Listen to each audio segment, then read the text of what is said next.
Welcome to Taiwan Talks. I'm Albert Chiu.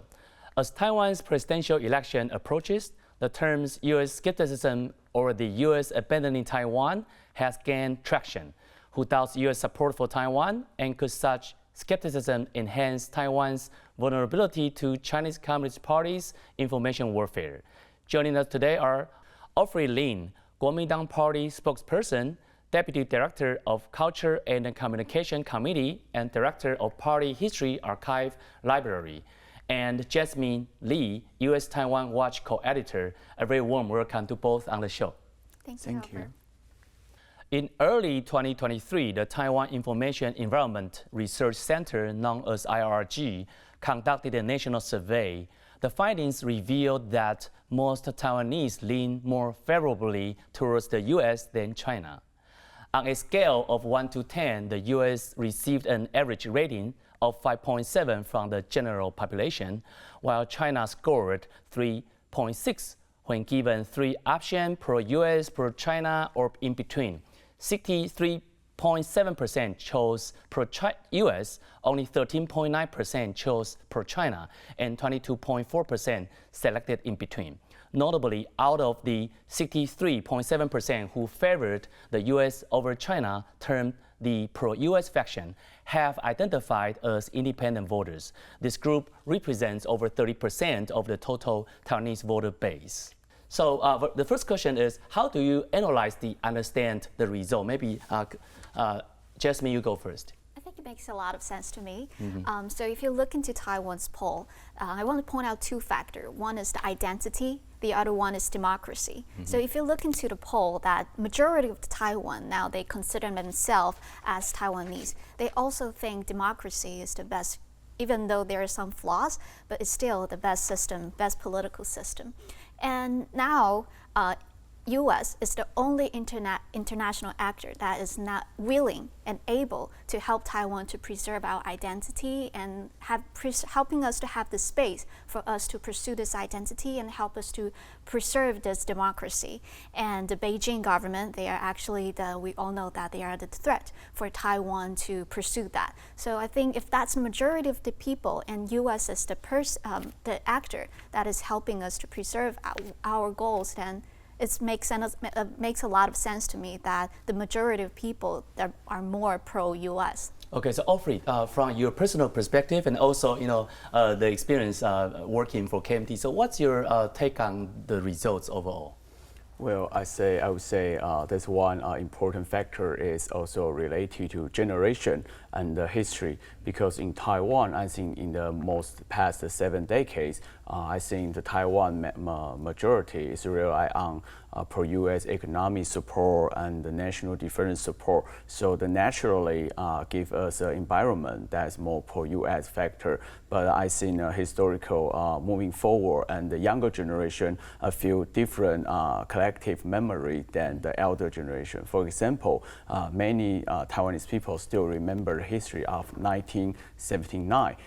But for the younger generation, more Taiwanese people prefer to beyond the history, go beyond the Civil War frontward, go beyond the World War II frontward, toward the new history. For example, the same year in the 1979, we opened a new era of U.S.-Taiwan relations, laid the foundation of Taiwan Relation Act. By the Taiwan Relation Act for the last decades, especially for younger generation, our collective memory is U.S. economically and culturally, and in the national defense area, give Taiwan a lot of support. And so I think for younger generation, we naturally have shared the same value, including the freedom, liberty, rule of law, and democracy. I think based on that foundation, I think especially for the younger generation, they will have a more welcome attitude toward the United States and U.S.-Taiwan relations. All right. The LRG survey also has another interesting finding. The second chart provides insights into the respective stances of the pen blue and pen green groups, with the TPP excluded. On the pro-U.S. or pro-China spectrum, the results suggest that Democratic Progressive Party supporters lean more towards the U.S. as they are positioned in the upper left, whereas the Kuomintang supporters tend to hold a balanced view of both US and China, given their placement at the center of X and Y axis. So we have the overall consideration of two charts. Still, my follow-up is what explain the different views towards the US between KMT and DPP? This time, you go first. Yeah. Okay, I think one important factor is the most important differences between the KNT and the DPP is that KNT is actually pro-Chinese culture, but not pro-China, because on the foreign media or many media always showing some kind of stereotype that is KNT is pro-China or pro-Beijing party, but that's actually not true.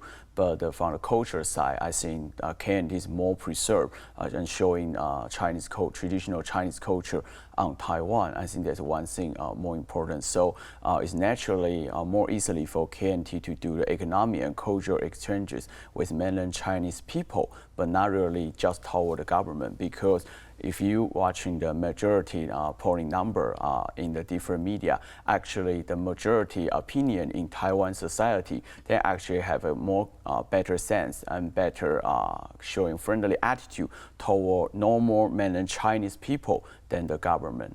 Our normal people actually showing divided toward different attitude toward their government and the mainland Chinese normal people. So I think under that foundation, it's still possible to do the peaceful economic and cultural exchange between cross-strait relation. That's actually KNT stands for. Okay, Jasmine, so if his statement makes sense, could I say that the DPP supporters do not appreciate the Chinese culture as much? I What's your say response? that. I think Alfred for pointing that out. Like PMT, he said it's the pro-China culture, but what I concern is probably it's harder for voters to differentiate that. To differentiate China culture in China. And I want to specifically Chinese Communist Party, CCP yes, itself. and sometimes they will all tie it up all together. Right. And I think if you look into the narratives of KMT and its supporters' narrative, they emphasize more on the ethnicity that's shared by Taiwan and China. And if you look into DPP's, their supporter and their narratives, they emphasize more on identity, self-determination. And if you, so again, as I said earlier, that U.S. is the only international actor that is helping us to preserve our identity and our democracy, self-determination. And it's easily for DPP supporter to become more pro-U.S.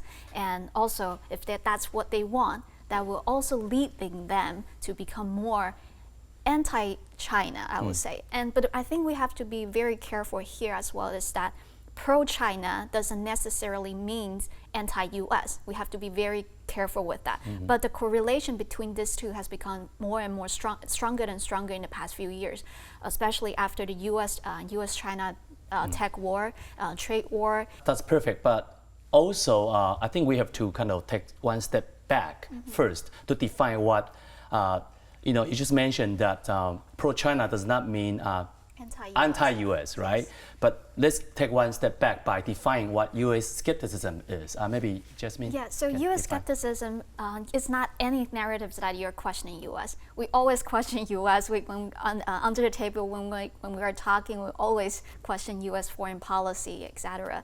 But U.S. skepticism is those narratives that is questioning U.S. based on false information or incorrect inferences.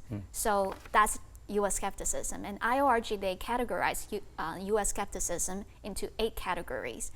There's a lot of people probably have heard it before, like U.S. is going to abandon Taiwan, or U.S. is continuing to sell broken or rotten arms to Taiwan. These are all the very typical U.S. skepticism. You may have already heard it. But also people might be wondering what are the origins of U.S. skepticism. For example, some people would argue that the U.S. cutting off diplomatic relations with Taiwan back in 1979 shaped the KMT supporters' present outlook. Maybe you can have a brief response and then we'll move on to him. So IORG did a really good research. They actually find it out that over 50% of the U.S. skepticism actually is origin from Taiwan. And I think, yeah, and you just mentioned that the history that U.S. is breaking off the diplomatic ties with Taiwan. Actually, that is embedding this kind of insecurity in Taiwan's voters, and And in our pop culture, we are also being reinforcing this kind of concept that we are the orphan of the Asia. So within Taiwan, we have this kind of insecurity, and so we are not. It's really hard. We have a trust issue, let's say in this way. So it's harder for Taiwan to really trust U.S., even though President Biden had 4 times emphasized that he's going to. He said he's going to protect. I forgot the exact. He will word. assign. He will intervene in the Taiwan's contingency if needed. Yeah. But let me emphasize again, Taiwanese people, we do have that insecurity because of our history.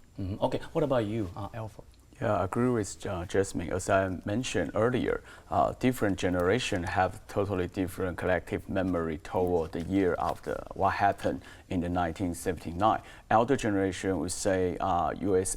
Kind of abandoned Taiwan for once, and then they will do their national interest for the given priority. So Taiwan should think more about ourselves rather than United States national interest. But facing the reality, there are no any 2 countries that have a collective national interest for 100% to each others. So, but looking at the history as well, as I say, Taiwan Relation Act opened a new era of U.S.-Taiwan relations, and for decades we jointly maintained the regional stability, regional peace, and stable cross-strait relations based on that foundation. And we still share the same culture and value based on the, as I mentioned earlier, democracy and freedom. And there's more emphasized and more focused by the Taiwan's younger generation. So I still have a more obvious and encouraging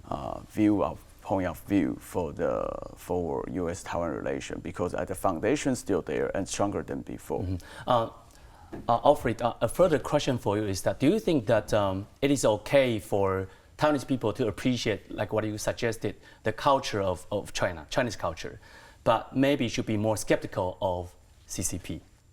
What's your take on this? I kind of agree with that, because just like Jasmine mentioned, actually we should kind of distinguish from CCP from normal Chinese people, because actually normal mainland Chinese people show holding quite different attitude than their government. They're more friendly, they love Taiwanese culture, they love Taiwan's food, they kind of trying to pursue study in Taiwan's college environment, and they actually had a very good experience during the 2008 to 2016 when Kuomintang still the ruling party.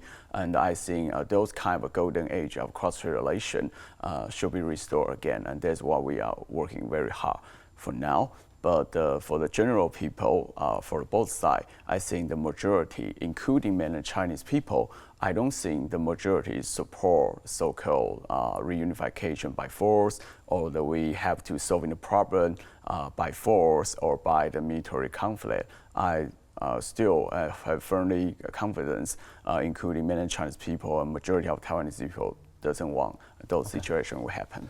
All right. In my own research as a political scientist, I also discovered that respondents aged 50 to 59 had a less favorable view of the U.S. compared to those aged 20 to 39. Does this suggest a generational gap or difference in the perception of the U.S.? How could this potentially affect Taiwan's defense and economic relationship with the U.S.? Jasmine? So if you look into the poll that Commonwealth magazine, they did a poll on identity back in 2020. And according to the poll, you will see that the younger you are, the more you consider yourself as Taiwanese.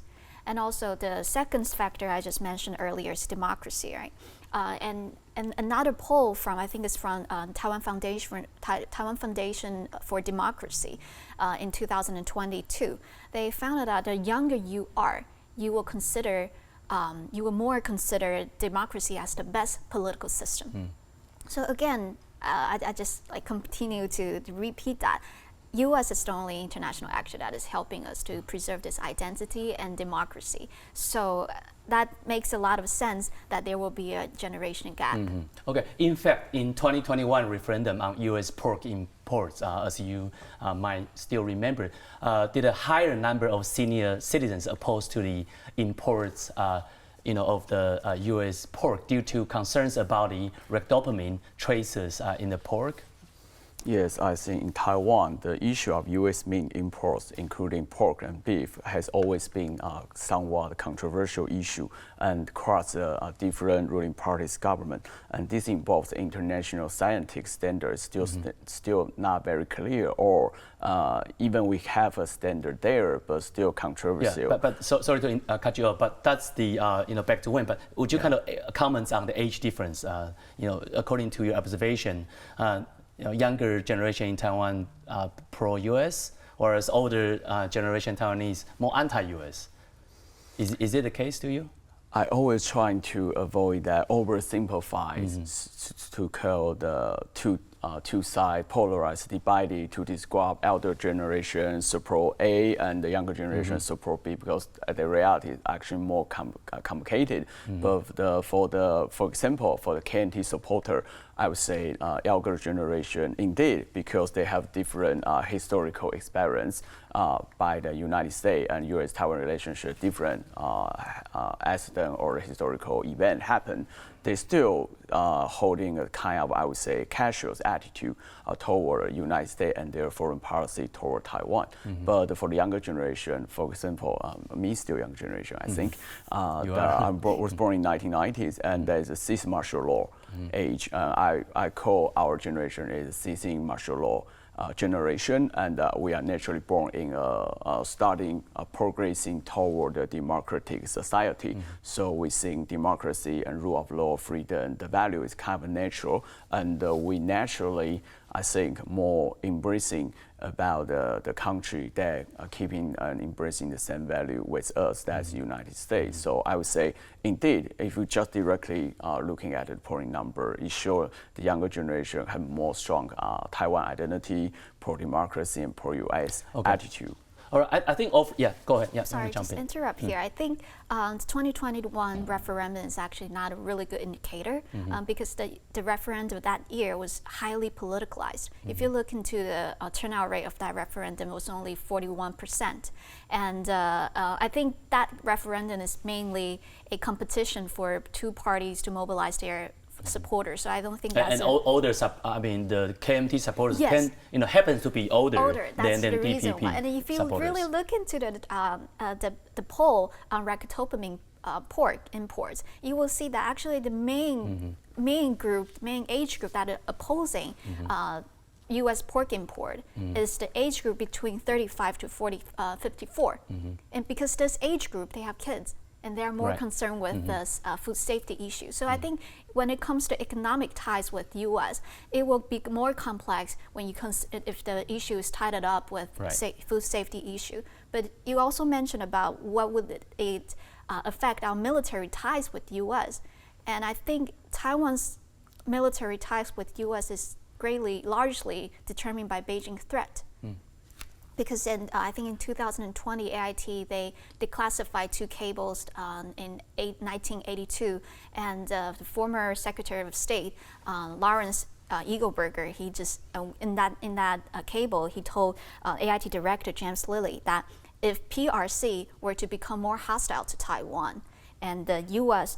would increase arms sales to Taiwan. So I think the military cooperation with U.S. and Taiwan is largely determined by China. Yeah, so we can leave aside the age difference issue. Speaking of military threats from PLA, doubts about the U.S. leads to another crucial inquiry. What parts of the Taiwanese population are apprehensive about a potential Taiwan crisis? It's notable that President Tsai Ing-wen lengthened the conscription term from 4 months to a year, facing actually a lot of disapproval from the younger Taiwanese generation.